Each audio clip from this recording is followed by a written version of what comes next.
के बाद आजाद पार्टी का राष्ट्रीय अध्यक्ष हूं, जिसका पूरा है अपनी जिंदगी अपना दल आजाद। इसके अलावा रिसेंटली जब उत्तर प्रदेश में सामाजिक न्याय समिति की रिपोर्ट को माननीय योगी जी ने लागू नहीं किया, तो हमारे वर्गों के लोगों ने ये फैसला लिया कि सामाजिक न्याय समिति की रिपोर्ट को लागू कराने के लिए आप जो है सामाजिक न्याय क्रियान्वयन समिति उत्तर प्रदेश सरकार से बाकायदे पंजीकृत और इसके साथ अनुबंधित करके तब हम इसको चला रहे हैं।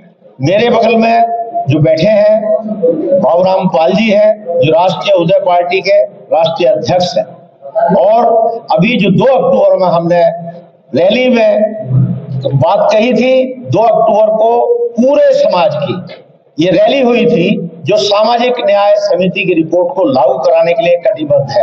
ये आज आप जो देख रहे हैं ये कार्यकर्ता लोग आए हैं, हमने बहुत कम लोग बुलाए थे, जितनी हमारी अपेक्षा है उसके लगभग बिल्कुल उतने आ गए हैं। हम चाहते यहाँ पे 10,000 लोगों को भी करा सकते हैं, तो इस भीड़ को देख कर किसी को यह अनुमान नहीं होना चाहिए कि साहब यहाँ तो बहुत कम लोग आए। हमने बुलाए ही इतने लोगों को था, हमने कम से कम लोगों को बुलाया था जिससे सामने सामने चर्चा कर सके। तो सामाजिक न्याय समिति की रिपोर्ट आपको मालूम है मार्च 2018 में इसका गठन किया, माननीय योगी जी ने गठन किया, और बहुत ही बृहद तरीके से जब हमारी बात हुई थी, मैं था, आरडी पाल थे और अक्षय भाई साहू थे जो अभी आने वाले हैं, बैकवर्ड कमीशन के सदस्य रह चुके हैं भारत सरकार में। तो वैसी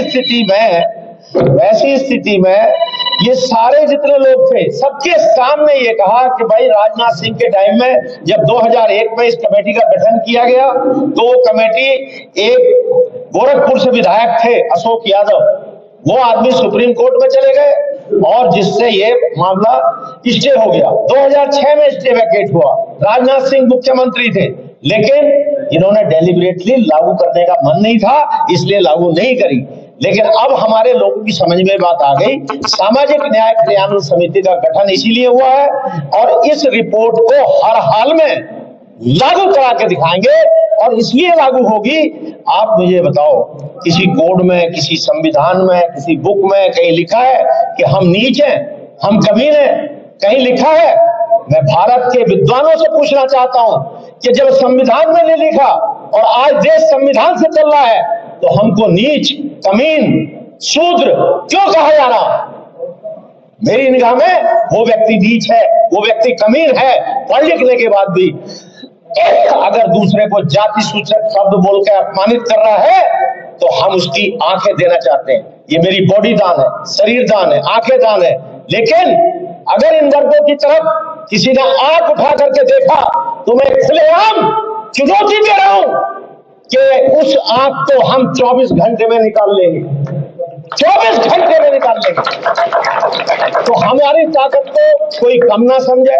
हम लोग केवल अति पिछड़े, अत्यंत पिछड़े, जो फार्मूला है 7% पिछड़ा, हम उनको भी अन्याय नहीं कर रहे, आप उनको दीजिए, लेकिन 11% अति पिछड़ा, 9% अत्यंत पिछड़ा। ये रिपोर्ट है 20%। 1000 पद है Uttar Pradesh public service commission के। आप मुझे बताइए कि 11 + 9 200 अधिकारी, प्रशासनिक अधिकारी हर साल इन वर्गों के होने चाहिए। आज 75 साल में इन वर्गों का अधिकारी कहीं कोई जिले पे, कहीं कोई तहसील में, ब्लॉक में दिखाई देता है। इससे बड़ा अन्याय क्या होगा?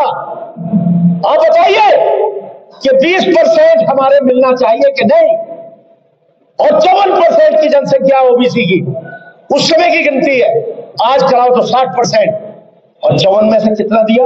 27%। उस 27 में भी इन वर्गों को कुछ नहीं मिला। अब ये जान रहे हैं मेरे जैसे पढ़े लिखे पूरे हिंदुस्तान में यदि कोई आदमी ले आए जो 5 मिनट बैठ ले, हार जीत की तो छोड़ो, तो मैं उसके पैर धो करके पानी को पी जाऊंगा।